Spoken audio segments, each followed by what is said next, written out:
Assalamualaikum warahmatullahi wabarakatuh. Bismillahirrahmanirrahim. Alhamdulillahi rabbil alamin.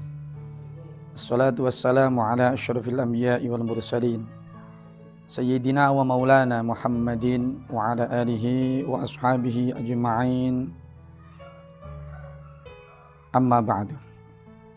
Subhanaka la ilma lana illa ma 'allamtana innaka antal alimul hakim. Rabbi shrah li sadri wa yassir li amri wahlul 'uqdatam min lisani yafqahu qawli. Amin ya rabbal alamin. Para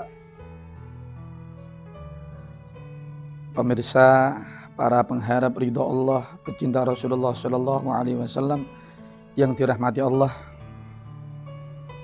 Alhamdulillah kita semua masih diberi kesempatan untuk menemui bulan Ramadan, bulan yang di dalamnya banyak keberkahan, sehingga kita dianjurkan untuk berlomba-lomba dalam beribadah dalam bulan ini, bulan Ramadan.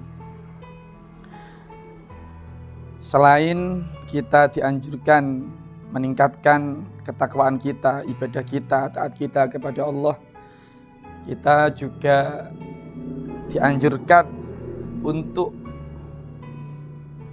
meninggalkan dosa-dosa agar ibadah kita menjadi sempurna. Termasuk di antara ibadah atau agar ibadah kita bisa sempurna di bulan Ramadan ini,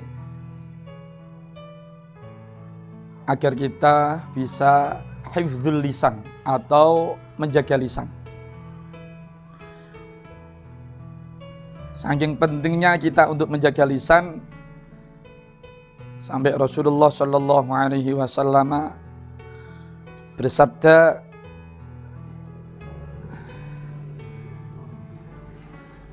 "Man kana yu'minu billahi wal yawmil akhir falyukrim jarahu.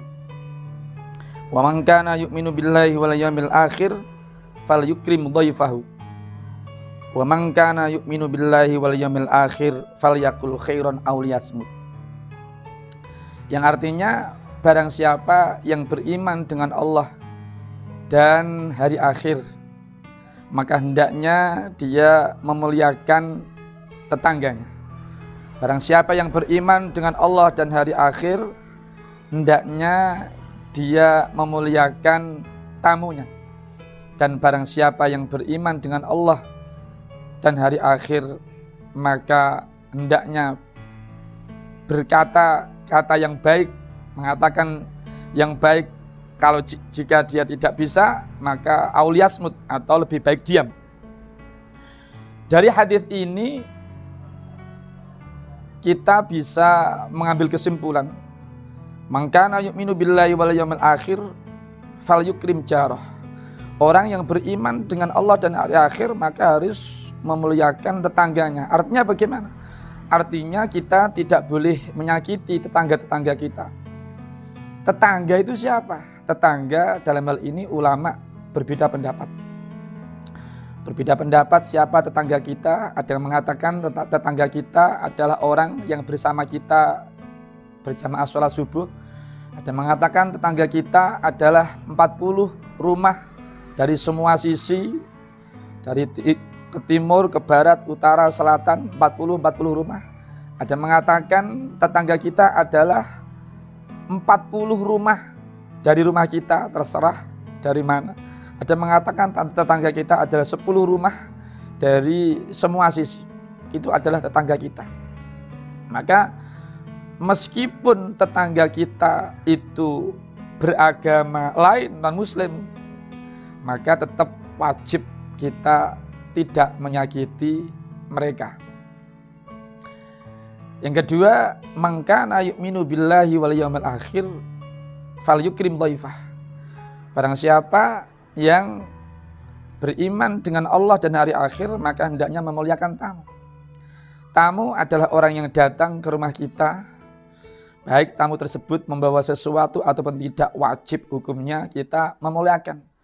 Memuliakan di sini bukan artinya kita harus memberi suguhan, memberi hidangan yang enak-enak, bukan.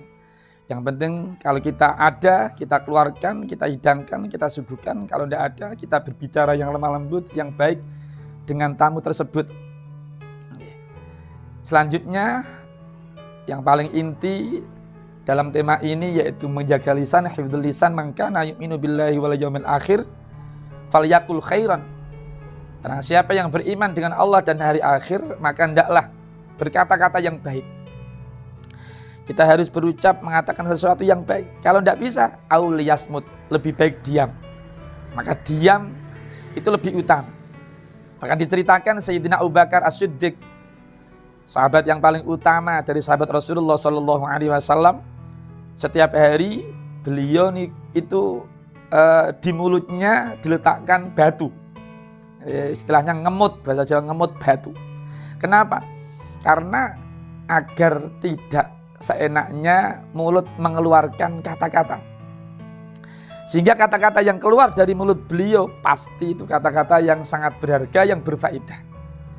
Nah, jangan sampai khususnya pada bulan Ramadan ini kita masih diberi kesempatan oleh Allah di bulan Ramadan ini, jangan sampai mulut kita digunakan berkata-kata yang tidak baik. Dan hadis lain dijelaskan min husni islamil mar'i tarkuhu ma la ya'ni. Termasuk kesempurnaan Islam seseorang yaitu meninggalkan perkara yang tidak bermanfaat, perkara yang tidak ada faedahnya. Maka diceritakan ada seorang orang yang soleh namanya Luqman Al-Hakim. Wa dzukira anna Luqman Al-Hakim, Luqman Al-Hakim itu orang yang soleh.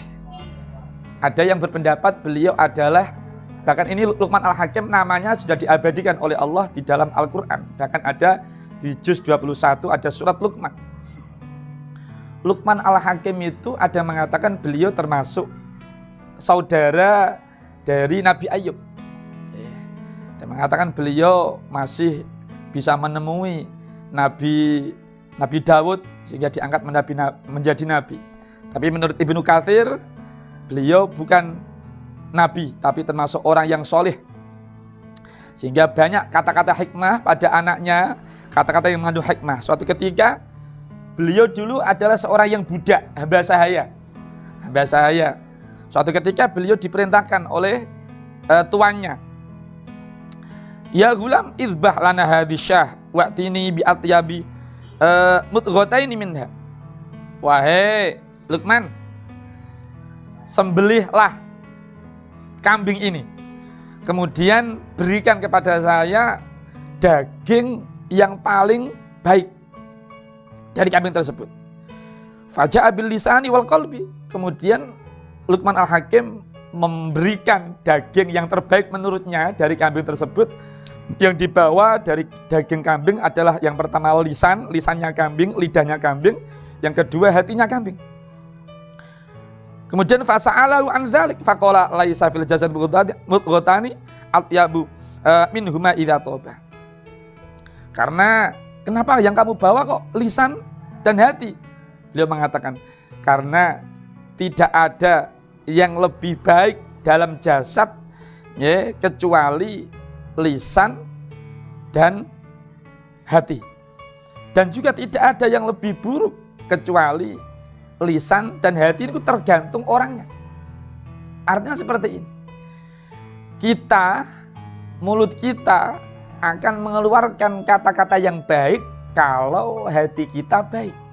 Karena keluarnya sesuatu dari mulut itu pasti sudah ada kerentek, ya, sudah ada sesuatu di dalam hatinya, sehingga dikeluarkan menjadi kata-kata yang baik. Begitu juga akan menjadi kata-kata yang tidak baik. Kata-kata yang tidak baik itu kalau hatinya tidak baik. Hati kita memiliki suudzon pada seseorang, maka mulut kita akan mengeluarkan kata-kata yang tidak baik pada orang tersebut. Maka seharusnya bagaimana? Seharusnya hati kita harus dididik menjadi hati yang baik, sehingga kita tidak mudah suudzon pada orang lain, dan sebaliknya kita harus husnudzon pada orang lain apapun yang dilakukan orang tersebut. Husnudzon. Kalau hati kita husnudzon, maka mulut kita tidak akan mengeluarkan kata-kata yang tidak baik. Terlebih ini di bulan Ramadan. Karena banyak hadis, ya di antaranya hadis yang disampaikan oleh Rasulullah dalam kitab lain, khamsun yuftirna as-shaum. Jadi ada 5 perkara yang bisa membatalkan pahalanya puasa. Oke. Ada 5 perkara yang bisa membatalkan pahalanya puasa. Yang pertama apa? Al-kadzib. Yang pertama berbohong. Berbohong pun ini keluar dari mulut. Maka jangan sampai mulut kita di bulan Ramadan ini mengeluarkan kata-kata yang bohong. Apalagi mungkin terkadang mohon maaf, orang tua, ibu-ibu khususnya mau dengan anak yang masih kecil, itu jangan dibiasakan mengeluarkan kata-kata yang bohong. Mungkin anaknya mau menyuapi anaknya makanan, anaknya tidak mau, akhirnya ibunya berbohong. Ini jangan sampai. Jangan melatih anak kita, jangan dilatih untuk berbohong. Apalagi di bulan Ramadan. Yang kedua yang bisa membatalkan pahalanya puasa adalah al-ghibah. Ghibah sudah populer, ini bahasa Arab tapi sudah meng-Indonesia atau menjawa. Semua orang sudah paham bahasa ghibah. Dalam bahasa Jawa rasan-rasan, ngerasani. Ghibah itu apa? Ghibah dalam bahasa Arab dzikruka akhaka walau kana fihi walau bima fihi. Dzikruka akhaka. Jadi yang dimaksud ghibah adalah kamu menyebutkan, menceritakan sesuatu tentang teman kamu, tentang saudara kamu yang bisa menjadikan saudara kamu, teman kamu itu sakit hati. Bisa menjadikan dia sakit hati walau kana fi, meskipun orang yang kita bicarakan itu ada di tempat itu. Walau bima fi, meskipun yang kita bicarakan itu sesuai kenyataan. Terkadang orang berbicara, saya tidak ghibah, aku orang ngerasani kok. Loh, aku ngomong apa eneke, saya berbicara apa adanya. Loh, justru berbicara apa adanya itu dinamakan ghibah atau rasa-rasa. Kalau tidak sesuai dengan kenyataan, itu namanya fitnah. Sehingga ghibah ini dosa, termasuk dosa besar. Tapi banyak orang yang menyepelekan. Terkadang juga orang mengatakan, saya tidak ikut ghibah. Lah terus, saya hanya mendengarkan. Sama. Al-mustami wal mughtab yashtarikani fil itsmi. Orang yang mendengarkan atau orang yang berbicara. Orang yang mendengarkan dan orang yang menghibah, yang berbicara, itu yashtarikani fil itsmi, sama-sama berdosa. Karena tidak mungkin akan terjadi penghibahan, pengerasanan kalau tidak ada yang mendengarkan. Sehingga adanya ghibah, terjadi penghibahan, itu karena ada orang yang mendengarkan. Sehingga baik orang yang membicarakan atau mendengarkan itu sama-sama dianggap ghibah, di mana ghibah ini bisa menghilangkan pahala orang yang berpuasa. Makanya banyak, mungkin ada sebuah makalah atau hadis, tidak tahu, naumus shaimi ibadatun. Tidurnya orang yang berpuasa itu adalah ibadah. Lu kenapa kok sampai seperti itu? Ini orang yang salah paham, akhirnya dia seharian penuh tidur karena menganggap itu suatu ibadah. Artinya daripada dia terjaga, dia melek, tapi dia melakukan, tidak bisa menjaga lisannya, itu lebih baik tidur. Karena tidur itu sudah jelas dia meninggalkan perkara-perkara yang diharamkan oleh Allah.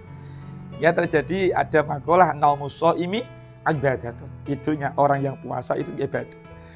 Bahkan dalam fikih dijelaskan orang yang tidur sejak subuh sampai bangun maghrib itu sah puasanya. Tidak apa-apa, sah. Hanya saja hukumnya makruh. Kemudian saya lanjutkan, Yang ketiga adalah an-namimah. Apa itu namimah? Adu domba. Dalam bahasa Jawa adu-adu. Adu domba ini banyak yang menganggap ringan, dosa ringan.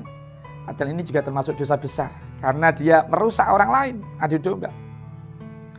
Dalam sebuah hadis, suatu ketika Rasulullah berjalan dengan sahabatnya melewati 2 kuburan. Kemudian beliau mengambil pelepah kurma, kemudian ditancapkan pada kedua kuburan tersebut. Sementara sahabat bertanya, itu kuburan siapa ya Rasulullah?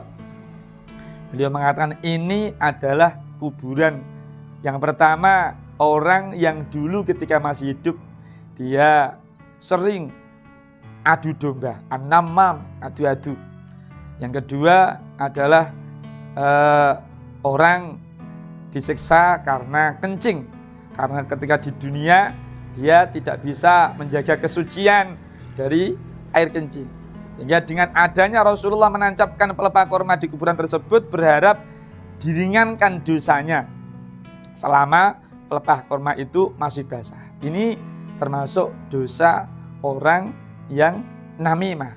Nah, namimah, adu domba di dalam puasa itu pun juga bisa menghilangkan pahala dari puasa. Yang nomor 4 apa? Nomor 4 adalah sumpah palsu. Jadi sumpah palsu.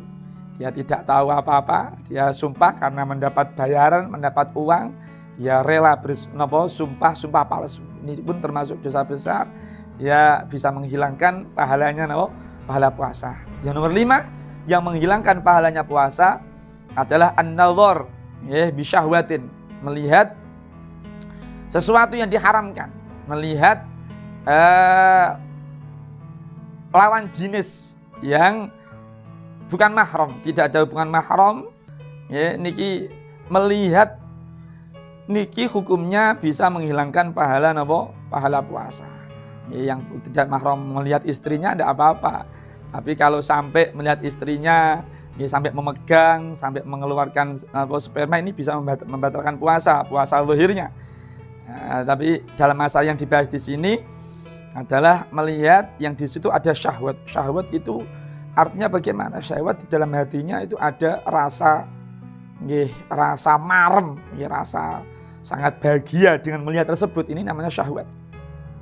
Ya, kelima perkara ini bisa membatalkan pahalanya puasa. Meskipun secara zahir puasanya itu sah, tapi di situ tidak mendapatkan pahala. Sehingga sama saja. Ada sebuah hadits, kam min shaimin laisa lahu min syami illal ju' wal 'atash. Jadi banyak orang yang puasa tapi dia tidak mendapatkan sesuatu dari puasanya. Artinya laisa lahu 'indallahi min ajrin. Jadi dia tidak mendapatkan pahala dari Allah yang memiliki illal ju' wal 'atash, kecuali rasa lapar dan dahaga. Nah, ini semua disebabkan kebanyakan dari hadis tersebut adalah sebab tidak bisa menjaga lisan. Maka para pemirsa yang dirahmati oleh Allah, sebisa mungkin kita menjaga lisan kita dengan kita gunakan untuk melakukan ibadah-ibadah yang baik, amal-amal yang baik. Di antaranya kita memperbanyak membaca Al-Quran, karena memang disabdakan oleh Rasulullah, syahrul Ramadan yang memiliki syahrul Rajab syahrullah wa sya'banu syahri wa ramadhanu syahru ummati. Ramadan adalah bulannya umatku. Ulama mengartikan syahrul Quran, karena di bulan Ramadan diturunkan Al-Quran. Syahrul Ramadan alladzi unzila fihil Quran. Maka kita dianjurkan untuk memperbanyak di dalam membaca Al-Quran. Dalam baca Al-Quran. Nah, kalau bisa, kita bisa menghatamkan minimal dalam 1 bulan Ramadan, kita menghatamkan 1 kali. Walhasil bagaimana caranya kita bisa menjaga lisan kita khususnya di bulan Ramadan ini, jangan sampai kita mengeluarkan ucapan-ucapan yang tidak baik. Bahkan dalam kitab lain dijelaskan kalau kita dimaki, dipisui dalam bahasa Jawa oleh orang lain, kita tidak boleh membalas. Kita harus mengatakan ini so'imun, saya sekarang berpuasa. Saya sekarang berpuasa. Maka ketika kita membalas, kita dimaki oleh orang lain kok kita membalas, itu sama saja kita mengucapkan kata-kata yang tidak baik yang bisa menghapus pahala dari puasa kita. Oke, yang bisa menghapus dari pahala puasa kita. Para pemirsa yang dirahmati oleh Allah, dari ulasan yang saya sampaikan pada sore hari ini intinya di bulan puasa Ramadan, selain kita meningkatkan amal ibadah kita sangat dianjurkan untuk menjaga lisan kita. Semoga apa yang saya sampaikan ada manfaatnya. Kurang lebihnya mohon maaf.